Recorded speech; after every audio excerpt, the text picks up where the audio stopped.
আসসালামু আলাইকুম প্রিয় ভাই বোনেরা। সকাল সকাল চা চাপিয়ে দিয়েছি, এদিকে পরোটা হচ্ছে। তো আজ শুক্রবার, জুম্মার দিন নামাজ পড়তে যাবে। আমিও নামাজ পড়তে যাই। আমাদের এখানে মেয়ে ছেলেদের জমাত হয়, তো প্রত্যেক শুক্রবারে নামাজ পড়তে যাই। সেই জন্য সকাল সকাল রান্না চাপিয়ে দিয়েছি। আগের দিন চিকেন এনে রেখে দিয়েছিলাম, সেটাই আজকে আমি রান্না করব।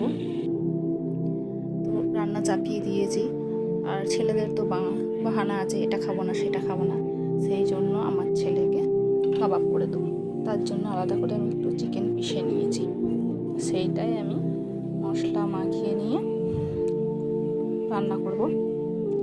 সকাল সকাল রান্না করে নিলে কি হবে, সেজে গুজে রইলাম বসে, নিয়ে গেল না চোপড়ার দশা, সেই হয়েছে আমাদের দশা।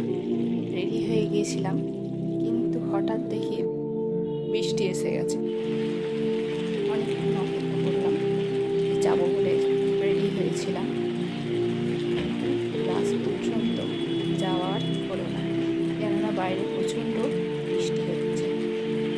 ভিডিওটা ভালো লাগলে লাইক করুন, কমেন্ট করুন, শেয়ার করুন।